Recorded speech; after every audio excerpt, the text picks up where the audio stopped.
Yo, what's up guys, welcome back to another video. This is a reaction to one of these countries will collapse in 1 year by Moon, and this channel made one of these videos I reacted to one of them like a month ago or so, but this channel is quite pessimistic to say the least, but I've reacted to the channel before and you seem to enjoy the reaction that I done last time to this video, but it was obviously a different one. And yeah, so he posted this and I thought, yeah, we'll check this out, but hopefully going to enjoy. If you want to see some more of the stuff, let me know. But again, letting you know, it's not positive. His content is definitely, he looks at stuff in a very pessimistic way, but I guess that's just the reality of certain things. But yeah, if you don't like this content, obviously that's fair enough. But we're going to jump into this and check this out. Links are in the description to my Patreon if you want to see some reactions that I can't post to YouTube for whatever reason. But yeah, let's check this out and see what's happening in some of these countries. I think this is South Africa. I think Argentina was in the thumbnail. So South Africa, Argentina. I think Nigeria was there as well. And yeah, we're going to see. One of these countries' economies is Oh, wait. Is that Lebanon? about to crash within the next couple of years. And a perfect example of this is South Africa. Blackouts and riots, looting and poverty. I've reacted to a full video on South Africa alone, and what's happening there is flipping insane. And what's happened there and still is fucking... It makes you really angry, to be honest. South Africa is undoubtedly in a very rough place, but the most visible problem within the country is inequality, which is now at its highest levels in decades. Because the richest 10% of the population now own over 85% of household wealth, with 3,500 of the wealthiest South Africans owning more than the poorest 32 million put together. To put into context, 3,500. Wealthiest South Africans owning more than the poorest 32 million put together. To put into context, this is over half of the country's population. Unemployment is also a massive problem here, with over 60% of the country's young people not even having a job. The divisions between the rich and poor These pictures blow my mind. are plain to see.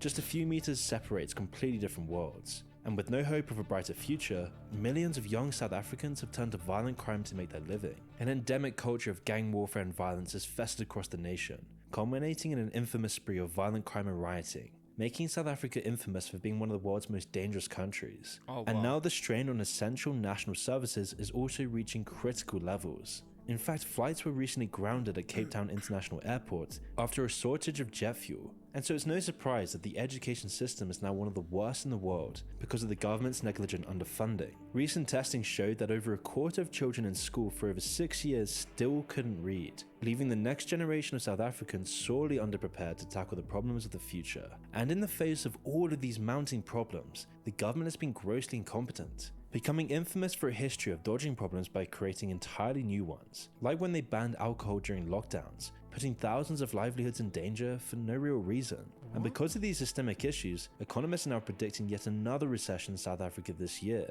on top of their already disastrous economy. And now why is this happening in South Africa?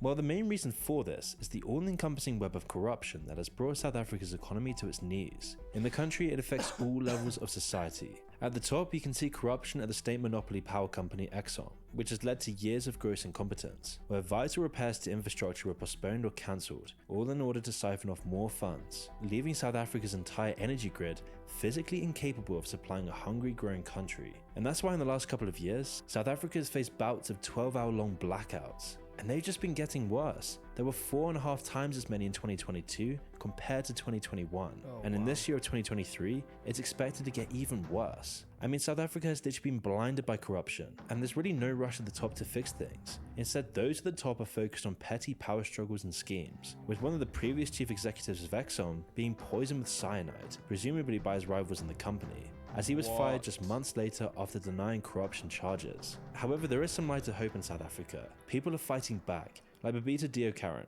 Over the course of 30 years, she has built a career as a public servant, fighting South Africa's corruption. She was pivotal in uncovering a corrupt scheme that stole 500 million South African rand from hospitals, equivalent to nearly $30 million. And Babita's reward for this work came a year later, when she was gunned down in broad daylight on the 23rd of August 2021, after dropping off her daughter at school. And despite her status as a whistleblower, the government had offered her no protection.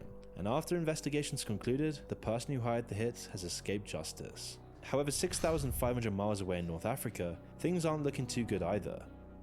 What, North Africa as a whole? What, all those countries? Anyone can find anything on the internet. Oh, got an advert, getting his money. You gotta love to see it. Securing the damn bag. Oh. Spiral of poverty and the QR code. Rising costs and stagnating wages have created a death spiral of poverty, and no country better illustrates this than the savage cycle that Tunisia is facing, where their economic outlook is particularly dire. You see, the country's public debt was already at 70% of the nation's GDP, a staggering amount that's now risen to nearly 90% since then, a number that has massively increased in just a matter of years. So it's no surprise that poverty rates have also jumped above 15%, just 10 years after the Tunisian revolution. A revolution that was partially incited by worsening economic conditions in the country just a decade ago. But now Tunisians are back to seeing severe shortages of fuel, flour, bread, sugar and other essential supplies. And that's on top of the regular droughts they face in the country. And so that begs the question, what kind of government can Tunisian people turn to in its time of need? When unfortunately the democratic ideals of the revolution that happened in 2011 have already quickly been cast aside, as last year Tunisia's 10-year experiment with democracy was cut short by a dictatorial coup.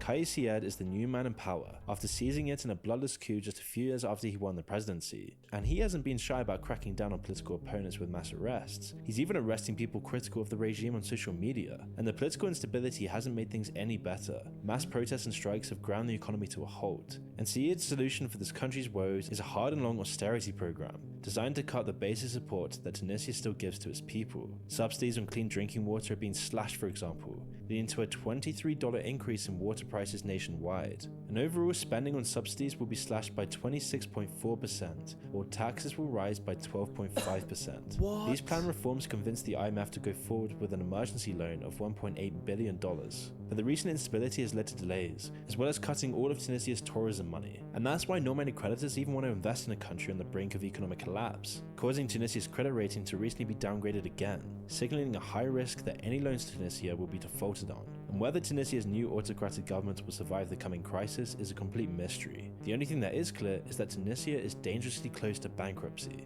But there's still countries that are further along the road to disaster than Tunisia. In fact, Lebanon has gone from crisis to crisis for years, causing 80% of the population to land in poverty. Things have gotten so bad that clean water shortages have become the norm, giving rise to one of the worst cholera outbreaks in decades. In fact, this current crisis is the worst they've ever seen, which is why Lebanon's currency has completely collapsed. In fact, the government recently devalued it by 90% and it still hasn't caught up to the real scale of inflation. So in response, the banks have been blocking people from withdrawing their savings without taking a massive portion of it. And the only way that anyone's gotten their money back is by taking it back from the bank at gunpoint. Although in this case, it's really the reverse of theft. So then why has inflation gotten so bad in Lebanon? It's almost like the economy was pushed towards collapse. Well, there's several reasons. The first reason that elites in Lebanon point to is external factors like the war in neighboring countries like Syria, in addition to the COVID pandemic, as the causes behind their economic chaos. But like all good lies, this is only half of the picture, as the World Bank has called Lebanon's inflation crisis a deliberate depression by the financial elite,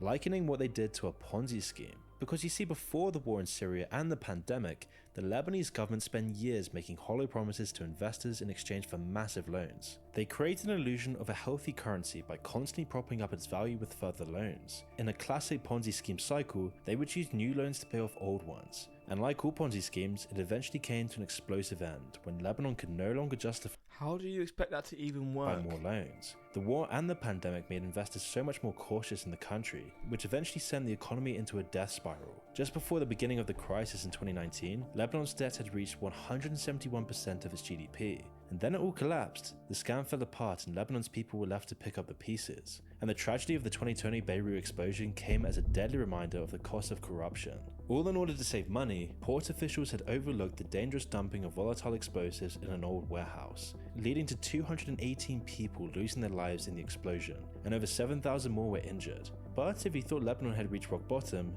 you're wrong. This was from displaced explosives. What?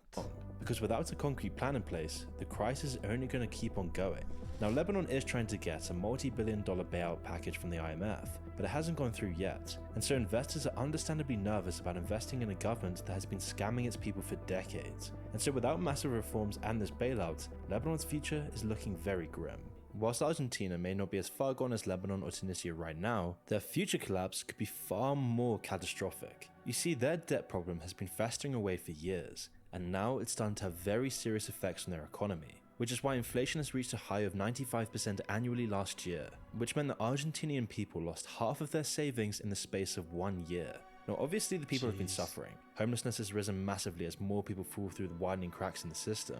It's also why nearly 40% of Argentinians now live below the poverty line, and the worst drought in 60 years has cost the country $20 billion. So to put it simply, things suck right now. But the real problem lies in Argentina's massive debt and how they're going to repay it. Because they borrowed $57 billion in 2018 through an IMF bailout, and they've been struggling to pay it back ever since. And this comes after restructuring last year, which helped delay the problem. And whether they can keep up with repayments though is a whole other matter, as economic growth is also predicted to slow in Argentina, going from nearly 5% to just 2%, with some outlets predicting a further drop to just 1% growth. Unemployment, which was falling in recent years, has just started picking up again as well, and these predicted gains are nearly enough to keep the Argentinian economy afloat in the face of a total of 100. What do you do when you're not employed in a country like Argentina? Is there the same systems in place where people will get some sort of money from the government until I guess they get a job or whatever? Because in England, if you don't have a job, you'll be paid, but you have to be searching for a job. There's obviously other circumstances as well, depending if you've got you've got disabilities and stuff. But if you're searching for a job but you don't have one, you'll get a certain amount of money from the government, but you have to be searching for a job. But I'm pretty sure anyway, I don't actually know, I've never looked into it, but from what I know, that's the case. So would that be the case for people in places like this, like Argentina? I assume it isn't, but then what would you do? How do you get by? $74 billion in debt. I mean, there's already discussions now on whether they've already technically defaulted on it. The government has been buying back debt at a crazy rate, sparking fears that it's all getting too much for the government. And it shows in the hyperinflation, which has gotten to the point that it's cheaper to use a 10 peso bill rather than buying actual wallpaper. You see, this is where the real problem lies with Argentina's economy. Both foreign investors and the people have very little confidence in the government's ability to navigate in the country out of the storm. This means that foreign investors are increasingly unlikely to offer the country much needed aid, but on a domestic level, it's played havoc on the country's politics. Years of economic degradation have left the country incredibly polarized, turning every political issue into a societal schism. And with this polarization comes mass protests that we're likely to see a repeat of the demonstrations that brought the country to a standstill over 2020 and 2021. For a country that should be able to fall back on a wealth of natural resources, Argentina is incredibly close to bankruptcy. However, if you take bankruptcy as literally running out of cash, Nigeria has everyone beaten. Along with a slew of long-term economic problems, Nigeria has created— Well, aren't they building a new city? I can only imagine how much that would take out the economy. Another crisis out of thin air by running out of paper notes.